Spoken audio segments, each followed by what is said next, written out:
Yeah, let's do Kiddushin. Base test. If one betroths with Orla, with Chaim of the vineyard, or with an ox which was came to be stoned, with a calf whose neck is to be broken, with the birds of a Ritzorah, with the head or a Nissanite, with the firstborn of a donkey, with meat and milk, or with a kulin slaughtered in a courtyard which he is not betrothed. He then sold them and betrothed with their payment. She is betrothed. If one betroths with trumas, with tithes, with gifts, and with waters of purification, or with the ashes of purification, she is betrothed, even to a non-Kohen. If one says to another, go and betroth so and so to me, and he went and betrothed her to himself, she is betrothed. Similarly, if one says to a woman, you are betrothed to me after 30 days, and if another came and betrothed her within 30 days, she is betrothed to the second. Daughter of a Kohen betrothed to a non-Kohen may eat truma. If he said, from now on, and after 30 days, and after another came and betrothed her within 30 days, she is betrothed and not betrothed. The daughter of a non-Kohen to a Kohen, or the daughter of a Kohen to a non-Kohen may not eat truma. Okay. Hey, base. Ha'omer le'isha hare at mekadeshes li almanas she'tein lach matayim zuz. So on condition that I'm going to give you 100 zuz, okay, hare zo mekadeshes v'hu yitain. So as soon as he gives her the 200 zuz, then she's mekadeshes because he's made it tonight. Okay, that's obvious. But let's see what we're leading into. Almanas she'tein lach mikan va'ad shloshim yom.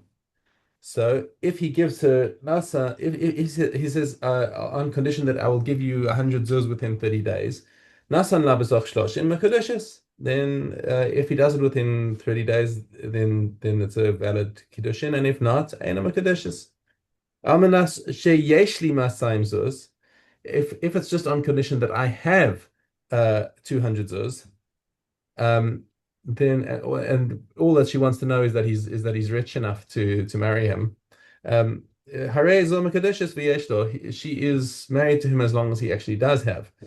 Uh, Almanas she'arech masayim zuz, on condition that I show you 200 zuz. So that's getting a little bit ambiguous. Hareza Mekadesh v'yarela. Yes, he has to show her the 200 zuz, but it must be 200 zuz that he owns. That's the implication of that I'll show you 200 zuz. Because if he just imehira al hashulchan, if he's just showing takes her to the money, he's a money changer and he's got a whole bunch of other people's money on his table. He says, "Look, there's 200 zuz right there." No, sorry, Aina Makadishis. That's not what she's looking for.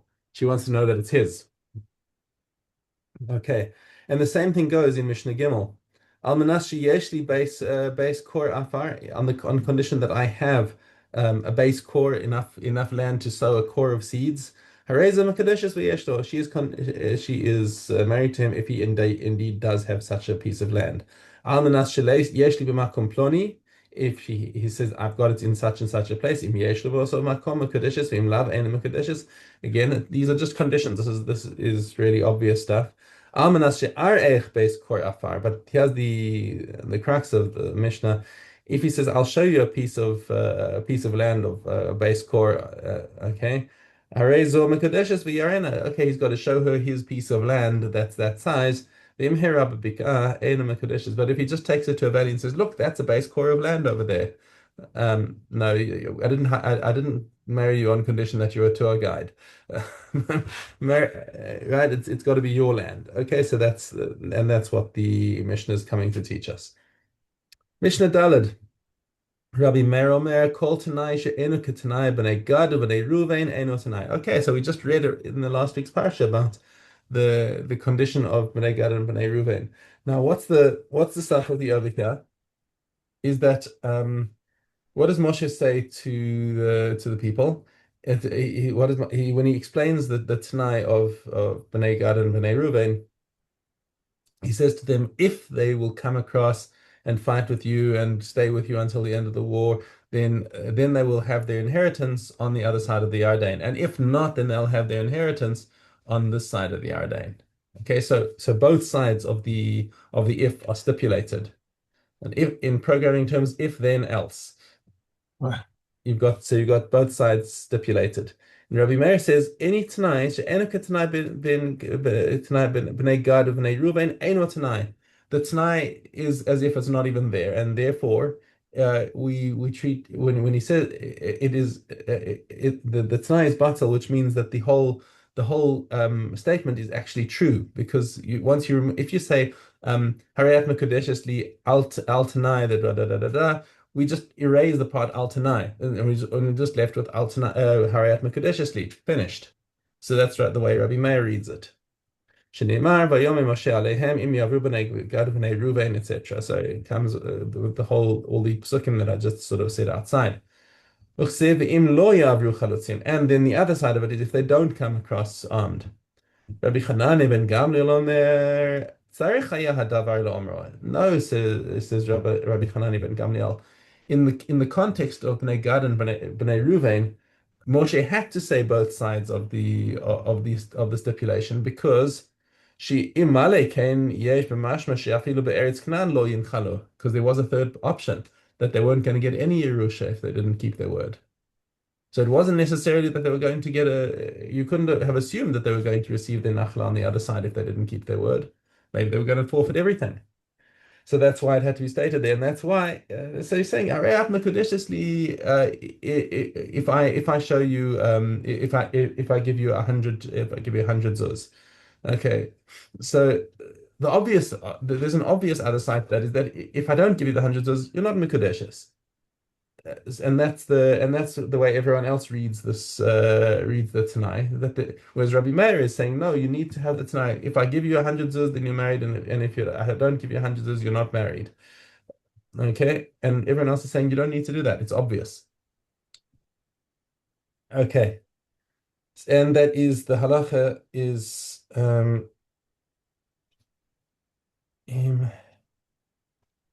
interesting. Kahati says that the halacha is like Rabbi Meir in any condition that begins with the word im. If you will do this, shetzarich liot k'tanai b'nei Gad b'nei Ruvain.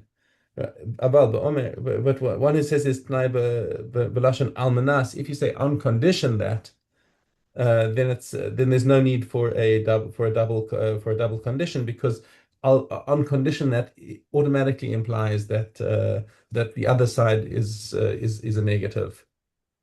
Okay. Right. Back to Gittin Tesches.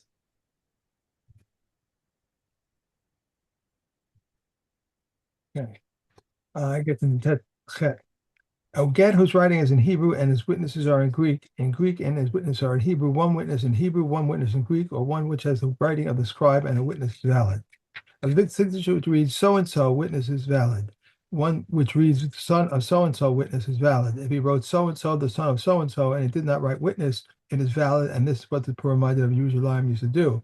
If he wrote his surname or her surname, it's valid. A get drawn up under coercion or by a Jew, it is valid, but by a Gentile, it is void. But they beat him through the Gentiles. They beat him through though Gentiles who say, "Do as the Jews say to you," and it is valid. If it was reported in the town to be married, if she was reported to be in the town to be married, if she is married to be divorced, she is divorced as long as there's no qualification. What is a qualification? If they said so and so divorced his wife on a condition, or through her condition to her, and there was doubt if there was close to her or close to him, this is a qualification. Beit Shammai says a man may not divorce his wife unless he has found her in an act of adultery, as it says, because he found her in an adulterous thing. Beit Hillel says even if she burnt his food, as it says, because he found it in an adulterous thing. Akiva says even if he found another more beautiful than her, as it says, and it comes to pass that she does not find favor in his eyes. Ajahn Allah Maseches Gittin. Okay, and tomorrow back to the beginning of Kiddushin. Okay, I got. All right. Okay, Sota. Okay. This is Het, Hey. Oh, Het, yeah, Het, Hey. And the officers shall continue to address the officers, the people, and they shall say, who is the man who is fearful and faint-hearted? Let him go and return to his house. Akiva says, fearful and faint-hearted is meant literally that he has not the courage to stand in the battle formation and has a face a drawn sword. Rabbi Yosef Aguilera says, fearful and faint-hearted. This refers to one who is afraid because of the transgression he's committed. For this reason, the Torah excused him for all of these, that he may return because of them. Rabbi Yossi says a widow to a Kohen or a divorced woman or Kalusa to an ordinary Kohen or a Mamzeres to a Nisonite to an Israelite or the daughter of an Israelite to a Mamzer or Nisonite, such a person is classified as one who is fearful and faint-hearted. And it shall be when the officers have finished addressing the people that they appoint captains of the hosts at the head of the people and at the rear of the people. They station guard in front of them and others behind them with axes of iron in their hands. And if anyone tries to turn back, he has the authority to break his legs. For flight is the beginning of slaughter, as it is said, Israel has fled before the Philistines, and there has been also a great slaughter among the people. And below it states that Israel fled before the Philistines, and they fell slain. When is this case? Uh, when is this the case? If this cautionary war, but in a war commanded by the Torah, all must go forth, even a groom from his chamber and a blind from her bridal chamber. The Yehuda said, when this is the case, in a way commanded by the Torah, but in a war of duty, all go forth, even the groom from his chamber and the bride from her chamber. Okay. All right. Subos.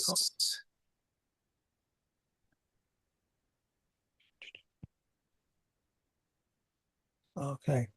We have Daled Yud Aleph. Good base. Base? Okay. If he did not write, you shall live in my house and be supported by my property all the days of the duration of your widowhood in my house. He is nevertheless liable, since it is the condition established by the court. In this manner, the people of Yerushalayim used to write. The people of Galilee used to write like people of Yerushalayim. The people of Judah used to write like until the heirs wish to give you your ketubah. Therefore, if the heirs so desire, they may give her a ketubah and dismiss her. Although they said a virgin collects 200 zuz and a widow collects 100, if he wishes to add even 10,000 zuz, he may add. If she became widowed or divorced, either Arison or Nusuin, she collects it all. From Eleazar ben Azariah says, after Nusuin, she collects all, but if Arison, a virgin, collects 200 zuz and a widow 100, because he wrote in that for her on the condition of marrying her. Yehuda said, if he wishes, he may write for a virgin a contract of 200 zuz, and she writes, I have received from you 100, and from a widow, for a widow 100, and she writes, I have received for you 50 zuz. The mayor says, anyone who undertakes to give a virgin less than 200 or a widow less than 100, the intimacy is an illicit intimacy. A virgin is given 12 months from the time her husband has asked her to provide herself, and just as a woman is given, so is a man given to provide himself. A widow is given 30 days. If the time arrived they were not married, they eat of his food and they may eat of truma. Reb Tarfon says they is given all of it from truma. Reb Akiva says half ordinary food and half truma. Okay. All right. We go on to Shabbos. We may now vold on the Sabbath, and we may seek release from vows for things that are necessary for the Sabbath.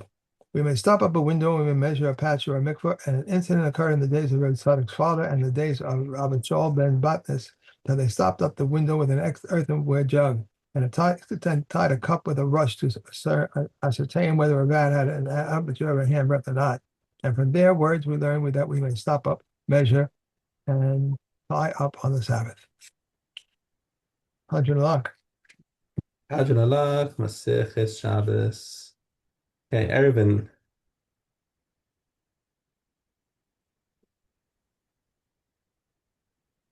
An alley that is higher than 20 cubits must be lowered. Rabbi Yehuda says, need not, and one that is wider than 10 cubits must be narrowed. However, it is the form of a doorway. Even if it is wider than 10 cubits, it need not be narrowed. The adjustment of a valley by Shammai says a pole and a crossbeam. Beis Hillel says pole and a crossbeam, or a crossbeam. Rabbi Elliot says 2 poles. A disciple in the presence of Rabbi Akiva said in the name of Rabbi Ishmael ben Shammai and Beis Hillel did not differ concerning an alley which is narrower than 4 cubits, that it may be adjusted with a pole or a crossbeam. Concerning what did they differ? Concerning one which is wider than 4 cubits and up to 10 cubits. Rabbi Shammai says a pole and a crossbeam. Beis Hillel says a pole and a crossbeam. Says Rabbi Akiva, they differed in both cases. They differed in both cases. Okay, that was it. That's it, right? Right. That's up to the end of Mishna base, correct? Okay. And we have mikvos. Base Gimel. These are the cases of doubt pertaining to water where the sages declared tahor. There is doubt whether it fell into the mikvah or if it did not fall, or alternatively, if it definitely did fall, there was a doubt whether there was 40 saw in the mikvah or whether there was not. And alternative, there were 2 mikvahs, one containing 40 and the other not. And if it fell into one of them, but he does not which one it fell, these doubtful cases are judged tahor because there is something on which to depend. But if they each contain less than 40 saw and it fell into one of them and he does not know which one and into which one it fell, the doubtful case is adjusted tummy because there is nothing to depend on. If Elliot says one revius of warm water just qualifies a mikveh at the beginning, but 3 lugim went on the surface of the water, but the sages say both at the beginning and at the end the amount is 3 lugim. If a mikveh has 3 hollows and containing 1 log of pure water, when it is known to the 40 saw valid water has already fallen into the mikveh, before they reach the third hollow, it is observed. It is valid. Otherwise, it is invalid that Rabbi Shimon declares it valid because it was like one mikveh next to another.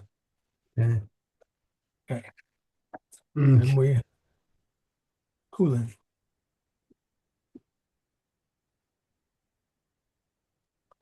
Cooling, we have base gimel. If one slaughtered within the top ring and leaves over a handbreadth along its entire circumference, his slaughtering is valid. But Yosi Bar Yehuda says a handbreadth among the greater part of its circumference. If one slaughters from the sides, his slaughtering is valid. If one performs malika from the sides, his malika is invalid. If one slaughters from the nape, his slaughtering is invalid. If one performs mika from the nape, his malika is valid. If one slaughters from the throat, his slaughtering is valid. If one performs mika from the throat, his mika is invalid because the entire nape is valid for malika and the entire throat is valid for slaughtering.